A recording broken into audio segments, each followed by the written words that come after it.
Today's Bible history is looking into the life of King Saul and his tragic downfall, using the ESV translation of the Bible to guide our journey.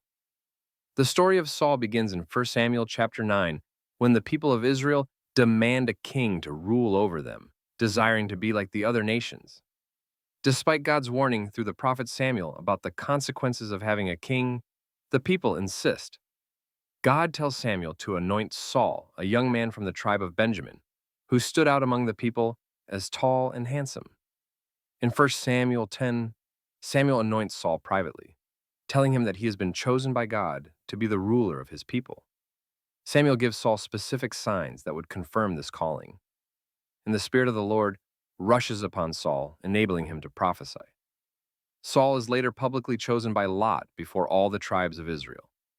The people shout, "Long live the king," signaling the beginning of a new era for Israel. Saul's reign begins with great potential. In 1 Samuel 11, he leads Israel to victory against the Ammonites, saving the city of Jabesh Gilead. When the Ammonites threatened to gouge out the right eye of every man in Jabesh Gilead as a sign of disgrace, Saul was filled with righteous anger. Empowered by the Spirit of God, he rallied Israel together by sending pieces of oxen throughout the land with the message that this would be done to the oxen of anyone who did not follow Saul and Samuel into battle. The fear of the Lord fell on the people, and they united behind Saul. The victory was decisive, and the people rejoiced, confirming Saul as king at Gilgal with sacrifices of peace offerings before the Lord. However, Saul's downfall begins with disobedience to God's commands. In 1 Samuel 13, during a conflict with the Philistines, Saul grows impatient waiting for Samuel to arrive and offer the burnt offering. As the army of Israel trembled in fear and began to scatter, Saul felt pressured to act. Taking it upon himself to make the offering, which was a role reserved for the prophet, Saul committed a grave sin. When Samuel arrives, he rebukes Saul, saying in verse 13, "You have done foolishly. You have not kept the command of the Lord your God, with which he commanded you. For then the Lord would have established your kingdom over Israel forever, but now your kingdom shall not continue." This was the first major act of disobedience, showing Saul's fear of men over his fear of God. The consequences of Saul's disobedience were not immediate removal, but rather a declaration that his dynasty would not endure. This event sets the stage for the rise of David, a man after God's own heart. Yet Saul continues to reign, though his insecurity and instability become increasingly evident. The second great failure comes in 1 Samuel 15. God commands Saul through Samuel to completely destroy the Amalekites, including King Agag and all the livestock. The Amalekites were longtime enemies of Israel, and their destruction was a command of divine justice for their opposition to Israel during the exodus from Egypt. Saul disobeys this command, sparing King Agag and keeping the best of the sheep and oxen. When Samuel confronts him, Saul tries to justify his actions by claiming the animals were kept for sacrifice to the Lord. Samuel delivers God's judgment in verses 22 to 23. Has the Lord as great delight in burnt offerings and sacrifices as in obeying the voice of the Lord? Behold, to obey is better than sacrifice, and to listen than the fat of rams. For rebellion is as the sin of divination, and presumption is as iniquity and idolatry. Because you have rejected the word of the Lord, he has also rejected you from being king. This moment reveals the heart of Saul's problem: partial obedience and a desire to appear spiritual while defying God's commands. Saul confesses his sin, but blames the people, saying, "I feared the people and obeyed their voice." His unwillingness to fully take responsibility and his failure to lead according to God's direction seal his rejection. Samuel himself executes King Agag, declaring, "As your sword has made women childless, so shall your mother be childless among women." Samuel then departs from Saul, and they do not meet again until Saul's death. From this point forward, the Spirit of the Lord departs from Saul, and a harmful spirit from the Lord torments him. 1 Samuel 16:14. Saul's emotional and spiritual instability grows worse. To soothe him, his servants suggest finding a skillful musician, and David, the son of Jesse, is brought to play the lyre before Saul. David's music calms Saul, and he finds favor in Saul's court for a time.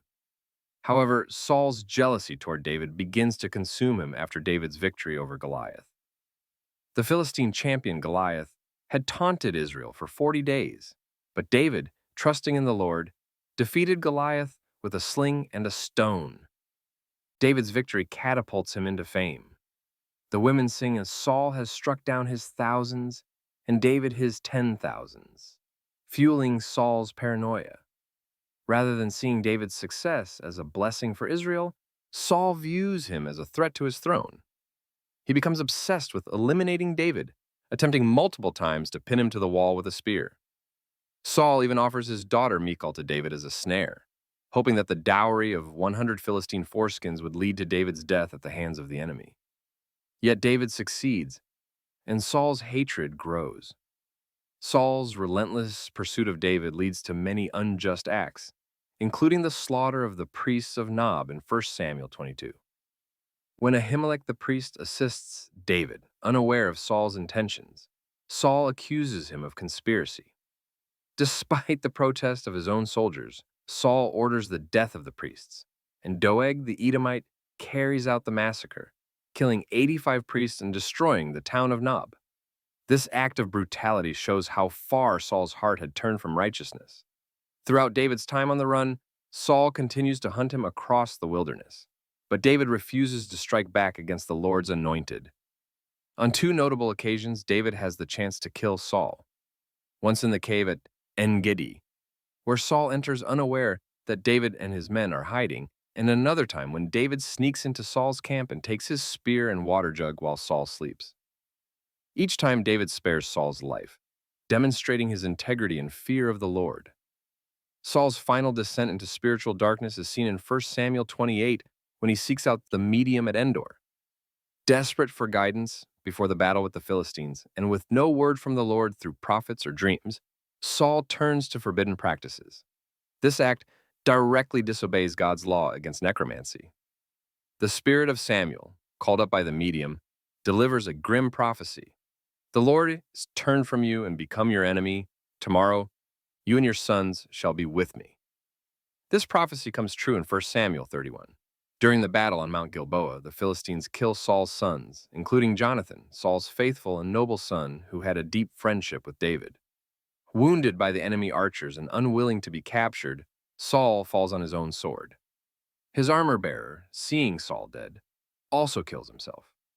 The Philistines find Saul's body, cut off his head, strip his armor, and fasten his body to the wall of Beth-shan. It is the men of Jabesh-Gilead, those whom Saul had once rescued, who bravely retrieve his body and give him and his sons a proper burial. Saul's tragic downfall is not just the loss of a throne, but the loss of a relationship with God. His life serves as a solemn reminder of the dangers of pride, disobedience, and fear of man over fear of the Lord. Though he started with the Spirit of the Lord upon him and the promise of a lasting dynasty, his failure to submit fully to God led to his ruin. The legacy of Saul stands in contrast to the man who would follow him, David, a man after God's own heart. Saul's life warns us that position and calling are not enough. Faithful obedience, humility, and genuine repentance are what God desires. Saul's story teaches us to listen carefully to God's commands and to place our trust fully in Him rather than in our own strength, plans, or fears. If you enjoyed learning about the Bible, make sure to like, subscribe, and drop a comment about what story you want to see next.